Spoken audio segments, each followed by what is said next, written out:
안녕하세요. 새벽에 일어나서 글 쓰는 작가 포마라우티입니다. 오늘은 7월 9일 화요일이고요. 지금 시간은 4시 27분이 지나가고 있네요. 오늘도 저는 여러분들한테 책 읽기가 이렇게 쉬울 줄이야 라는 그 책을 읽어드릴 거고요. 오늘 읽어드릴 글의 제목은 나만의 서재를 만들자 라는 제목의 글입니다. 어떤 내용인지 한번 잘 들어봐 주세요. 나만의 서재를 만들자. 선수 생활 10여 년간 동료들과 합숙 생활을 했다. 그땐 책에 관심이 없던 시절이라 큰 불편함을 느끼지 못했다. 나만의 공간이 필요하다고 생각한 것은 운동을 그만두고 책에 흥미가 생길 무렵이었다. 책을 보고 싶은데 여동생과 함께 쓰는 방이 유독 좁게 느껴졌다. 방을 혼자 쓰고 싶어도 여건상 어려웠다. 그래서 가족들이 모두 자는 시간에 책상에 앉아 책을 읽었다. 처음엔 책을 읽는 것보다 앉아 있는 것이 더 어려웠다. 침대에 누워서 책을 보기도 하고 옆에 있는 동생이 자다 깰까봐 이불을 뒤집어 쓰고 책을 보기도 했다. 독서의 즐거움이 자랄수록 나만의 서재를 갖고 싶다는 생각이 더욱 커졌다. 여러 권의 책을 놓을 수 있는 긴 테이블과 폭신한 의자, 그리고 아늑한 느낌을 주는 조명이 갖고 싶었다. 한참 후 집에서 독립을 했다. 나만의 공간이 생기자마자 갖고 싶었던 테이블과 의자를 제일 먼저 구입했다. 단촐한 공간이었지만 마음껏 책을 읽을 수 있는 공간이 생겨서 좋았다. 아침에 일어나 따뜻한 커피 한 잔에 읽고 싶었던 책 한 권으로 시작하는 하루는 내 일상에 활력을 주었다. 읽고 싶었던 책들을 테이블 위에 잔뜩 쌓아 놓았다. 아직 읽지 않은 책이지만 먹음직스러운 음식을 잔뜩 쌓아 놓은 것처럼 든든하고 행복했다. 지금은 나만의 공간이 생겨서 어느 정도 만족하지만 내가 꿈꾸는 서재는 따로 있다. 넓은 거실에 전면이 통유리로 된 창문으로 보이는 아름다운 풍경, 높은 천장에 멋스러운 조명, 벽면을 가득 채운 책들, 그리고 긴 원목 테이블과 폭신한 의자까지. 내가 꿈꾸는 서재 이미지를 출력하여 벽면에 붙여 놓았다. 언젠가는 그곳에서 책을 읽고 있는 나를 상상한다. 독서를 시작하기로 마음을 먹었다고 해서 주변에 방해물이 많으면 타올랐던 흥미도 금방 식어버리기 마련이다. 독서의 방해꾼인 TV를 최대한 멀리하자. TV는 바보 상자라는 말이 있듯이 볼 땐 즐겁고 좋지만 몇 시간이 훌쩍 지난 걸 확인하면 그렇게 허탈할 수가 없다. 나도 TV를 무척 즐겼었다. 우리 집에는 TV가 꺼져 있는 시간보다 켜져 있는 시간이 많았고 TV의 소음이 없으면 허전한 느낌마저 들었다. 그 후 본격적으로 책을 읽으면서 TV와는 멀어졌고 집에 있어도 거의 켜는 일이 없다. 회사에서 퇴근 후 집 정리를 하면서 뉴스를 보기 위해 잠깐 켜고 머릿속이 복잡할 땐 아무 생각 없이 웃고 즐길 수 있는 예능 프로그램 한두 개를 보는 게 전부다. 스마트폰도 빼놓을 수 없는 독서의 방해물이다. 하루에도 수십 번 울려대는 카톡, SNS와 이메일 알림 등 많은 것들을 스마트폰으로 주고받는 세상이다. 나는 보통 이른 새벽에 책을 읽기 때문에 방해 요인이 거의 없다. 그러나 일상생활 속 자투리 시간이나 퇴근 후 독서를 할 때는 주로 스마트폰을 무음 또는 비행기 모드로 해놓는다. 오로지 책에 집중하기 위해 이 시간만큼은 스마트폰과 잠시 이별한다. 책을 읽는 시간만큼은 누구에게도 방해받지 않고 몰입하는 것이 중요하다. 하루 중 나를 위한 시간을 떼내어 독서하는 시간으로 만들어 보자.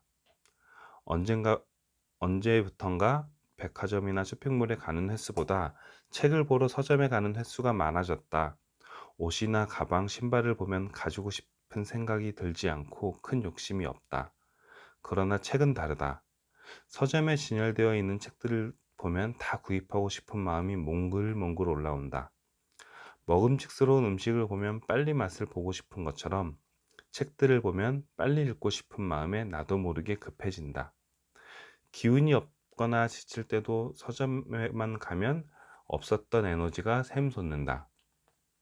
책을 읽으면서 위로를 받기도 하지만 서점을 찾은 많은 사람들을 보면서 에너지를 받고 힘을 얻는다.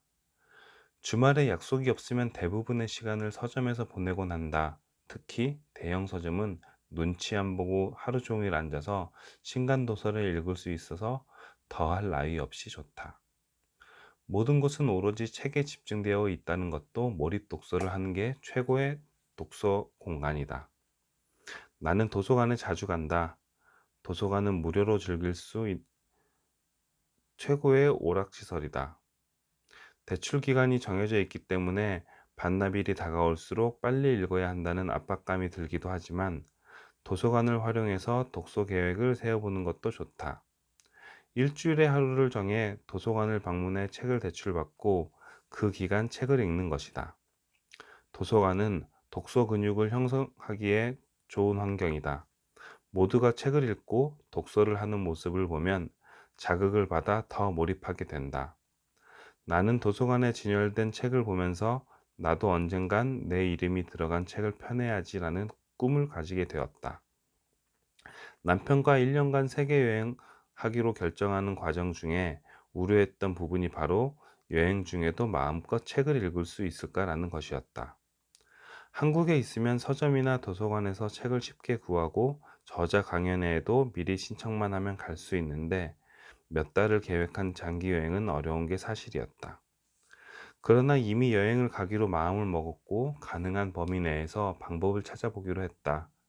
평생 종이책을 보던 나였지만 20kg이 넘는 배낭을 메고 다녀야 하기 때문에 한두 권 외에는 넣을 수가 없었다. 그러다 알게 된 게 전자책이었다. 한 번도 접해보지 않은 전자책이 낯설었지만 여행하는 동안 책을 읽기 위해서는 이 방법밖에 없었다.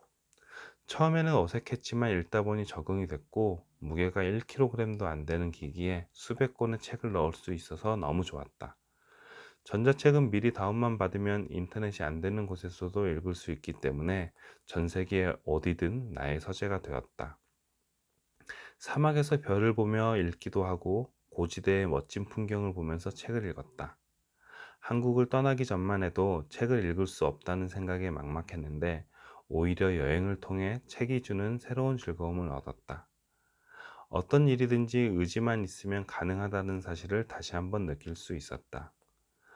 독서 근육이 없는 사람은 책을 읽기 위해서 주변 환경 설정이 무엇보다 중요하다. 그러나 어느 정도 독서가 익숙해지고 책을 읽는 것이 습관으로 자리를 잡아가는 사람이라면 책 읽는 시간을 따로 떼어놓지 않고 작은 틈새 시간을 활용하는 게 더 효과적이다.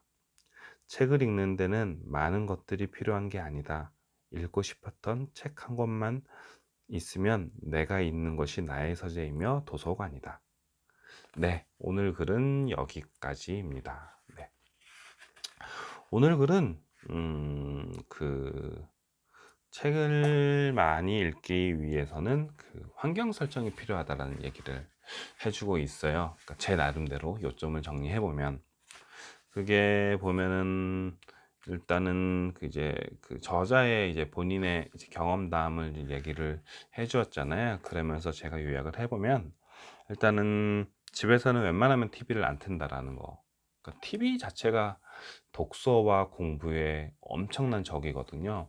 그래서 저도 보면은 뭐 집에 들어와서 뭐 책에 나온 것처럼 뭐 뉴스를 잠깐 본다거나 아니면 진짜로 머리가 복잡해서 그냥 아무 생각 없이 그냥 예능만 그 그냥 정말 머리가 복잡할 때 예능 보는 정도, 식사할 때 잠깐 보는 정도만 보고 있고 다른 때는 TV를 웬만하면 안 보려고 하고 그리고 그게 책에 보면 TV 소음이라는 표현이 있었거든요. 네, 그래서 TV 소음조차 차단하기 위해서 뭐 집안 식구들 중에 TV를 보는 사람이 없다 싶으면 그냥 끄기도 하고요. 그 소음 자체가 굉장히 뭐가 독설하고 그런데 방해 요인이 되더라고요. 그래서 TV 자체는 웬만하면 안 틀고 안 켜려고 노력하고 있는 거 그런 환경 성질이 하나 있었고 그리고 가장 큰 적은 뭐니 뭐니 해도 휴대폰 알람 저 같은 경우는 카톡 알람은 다 꺼놨거든요. 카톡 알람은 수시로 이제 울리는 게 카톡 알람이라 카톡 알람은 꺼놨고 그리고 SNS 알람 같은 경우도 거의 저는 웬만하면 거의 진동으로 해 놓거나 무음으로 해 놓거나 그렇게 해 놓고, 그러니까 그렇게 휴대폰을 제일 안 보는 게 제일 중요한 것 같아요. 휴대폰을 한번 보게 되면 독서를 하는 맥이 끊어지기 때문에. 그리고 그 휴대폰은 한 번 들어서 보면 기본이 5 분에서 10분 정도 훌쩍 지나가기 때문에 독서에 큰, 네, 방해 요소가 됩니다. 그래서 휴대폰 얘기가 있었고, 그다음에 서점에 많이 간다고 했잖아요. 저도 어 이제 뭐 집 근처에 대형 서점이 있는 게 아니라서, 대형 서점 같은 경우는 이제 어디에 뭐 서울이나 어디에 이제 약속이 있다거나 그러면은 그 근처의 대형 서점을 웬만하면 꼭 들려보는 편이에요. 그래서 요즘에 베스트셀러가 뭔지 한번 보기도 하고, 책 제목들, 책 목차 정도만 읽어봐도 그게 약간의 저에게 독서 효과가 있기도 하고, 뭐 동기부여, 자극도 되기도 해서 서점에 자주 가기도 하고, 서점에 가서는 이제 조금씩 이제 책을 읽어보고, 그리고 앉아서 읽어보기도 하고, 그렇게 해서 이제 많이 책을 접할 수 있게 되니까 서점에 가는 것도 참 좋다고 생각을 합니다. 그리고 좀 이건 좀 제가 잘 못하는 건데, 도서관 가기. 저는 아직까지는 그 도서관에서 그 대출해서 책을 보는 게 아직 몸에 좀 체득이 안 돼서 그거는 잘 못하고 있고, 그래서 도서관 가는 거는 좀 더, 네, 저도 좀 훈련을 해야겠다는 생각이 들고, 왜냐면 저처럼 아이들이 있는 경우는 도서관을 반드시 꼭 아이들 데리고도 많이 가야 된다는 얘기를 많이 들어서, 네, 도서관은 저도 이 책 보면서 지금 다시 한번, 네, 꼭 가야겠다라는 마음을 먹어봤습니다. 그리고 이제는 그 책에서 나오지 않은 얘기인데, 저는 책을 늘 들고 다녀요. 뭐 어디 갈 때든 가방에다가 책 한 권, 두 권 정도는 꼭 들고 다니거든요. 물론 뭐 이제 제가 글을 쓰기 때문에 뭐 그제 글 쓰기 위해서, 뭐 서평을 쓰기 위해서 가지고 다니는 그 책을 가지고 다니는 경우도 있고, 근데 이제 그런 거랑 상관없이 그 뭐 지하철을 탈 때라든가 대중교통을 이용할 때, 그리고 이동하다가 이제 잠깐씩 뭐 대기할 일이 있을 때, 뭐 친구 기다릴 때, 누군가를 만나기 전에 시간이 짜투리 시간이 생길 때, 그때는 웬만하면 책을 꼭 들고 펴서 읽는 편이고요. 짬짬이 뭐 지하철 플랫폼에 서서, 그리고 이동을 할 때 서서, 그건 늘 책을 들고 그거 보는 편이고, 웬만하면 핸드폰 안 꺼내려고 핸드폰 기사 보는 사이에 차라리 책 한 페이지 정도 읽는 그런 습관을 늘 가지려고 노력을 좀 하고 있습니다. 그래서 그런 게 있고, 그리고 또 한 가지는, 네, 저는 그 걷기를 좋아하잖아요. 그래서 등산을 할 때라든가 걸으러 나갈 때 되도록이면 책을 한 권 꼭 들고 가는 편이에요. 그래서 등산하면은 뭐 정상이라든가 아니면은 중간에 어디 부분에서 그 책을 한 짧게는 10분에서 조금 길면 한 30분 정도 그 읽는 편이거든요. 특히나 요즘은 좀 참 좋은 게, 그 원래는 이제 등산을 하게 되면 좀 조금 추운 날은, 그 조금 추운 날은 조금 안 좋은 게, 이제 올라가다 보면 이제 그 몸에 막 열기가 나서 막 땀이 난 상태에서 이제 앉아서 책을 한 30분 읽으면은 땀이 훅 식으면서 이제 한기가 올라올 때가 있어 가지고, 그럴 때는 좀 따뜻한 옷을 좀 챙겨가서 입는 편인데, 그때 자칫 잘못하면 감기가 걸릴 수 있거든요. 등산하시는 분들은 아실 거예요. 근데 이제 요즘 같은 경우는 날씨가 워낙 덥기 때문에 30분 정도 앉아 있어도 땀이 식으면서 시원하기만 하고, 그렇게 한기가 밀려오진 않아 가지고, 네, 요즘에는 참 등산하면서 책 읽기 좋은, 네, 계절이라고 생각을 하거든요. 그래서 한번 산에 올라가면, 아니, 그러니까 저는 요즘에 그런 거 있어요. 지하철 플랫폼에 서 가지고 책을 보고 있다거나, 그리고 뭐 버스 기다리면서 책 본다거나, 그리고 길거리에서 뭐 사람 기다리면서 뭐 길거리에 뭐 의자에 앉아서 책을 보거나 서서 책을 보거나 하면 주변 사람들의 시선이 살짝씩 느껴질 때가 있어요. "쟤 뭐야?" 그러면서. 그럴 때는 이제, 요즘에는, 예전에는 이게 되게 막 좀 뻘쭘하고 창피하고 그러기도 했는데, 요즘에는 스스로가 그냥 되게 대견하고 자랑스럽고, 그리고 '뭐 어때? 내가 지금 나쁜 짓 하는 것도 아닌데.'라는 좀 그런 생각이 들어 가지고 되게 좋거든요. 그 산 정상에서 책을 읽을 때도 약간 그런 느낌이에요. '쟤는 뭔데 이 정상까지 와서 이렇게 책을 읽고 있나?'라는 그런 눈빛이 살짝 느껴질 때마다 오히려 더 뭐 더욱 동기부여가 되고 자극이 된다 그럴까요? 네. 그래서 그런 거 한번, 예, 저처럼 한번 산에 가서 아니면 산책할 때 책을 한 권 들고 가서 보는 건 은근히 집중도 잘 돼요.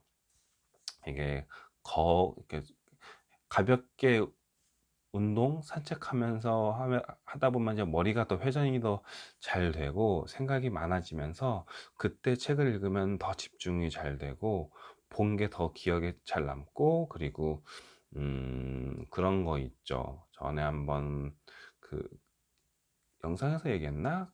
글에서 썼나 했는데, 음악을 듣거나 이제 무언가를 행동을 하게 되면 그 기억의 지점이라는 게 좀 생기거든요. 그런 게 이제 특정한 음악을 들으면 그 음악을 들을 당시에 내 감정이라든가 주변 환경, 그런 것들이 생각이 나요. 저도 어떤 노래를 들으면 김종서 그러니까 의 노래를 들으면, 예전에 제가 그 중학교 때 그 노래를 되게 많이 들었었거든요. 그래서 중학교 때 그 어린아이 학교에 뭐 등교하면서 제가 그때 뭐 이어폰 끼고 들어 가지고 등교할 때 그런 기억들이 그냥 살짝살짝 날 때가 있어요.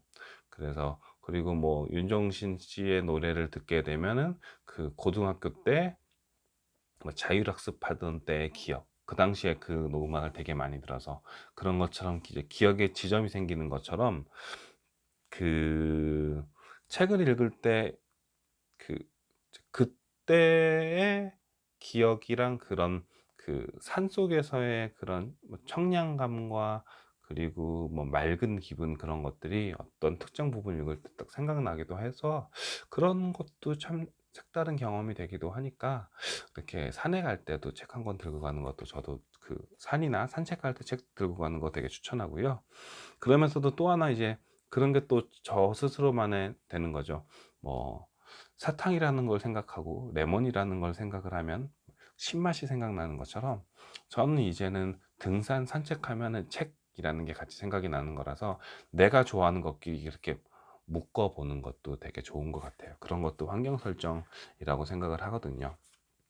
네, 그래서 책을 읽는 거, 그리고 책을 읽을 때에 그런 아직 내 몸에 습관이 잡히지 않은 사람들은 그런 환경 설정이 굉장히 중요하니까, 오늘 말씀드린 환경 설정, TV 안 보기, 휴대폰 안 보기, 그리고 서점에 자주 가는 거, 그리고 도서관에 가는 거, 그리고 그 다음에 마지막은 책에는 안 나왔지만 제가 얘기하는 거, 책은 늘 가지고 다녀서 짜투리 시간에 책을 꼭 펴봐야 된다라는 거, 그리고 또 하나는 뭐 등산이나 산책 같은 거 하실 때 책을 꼭 들고 가서 한 번씩 봐보시라는 거. 네, 이렇게 말씀을 드리면서 오늘 영상은 여기서 마치도록 하겠습니다.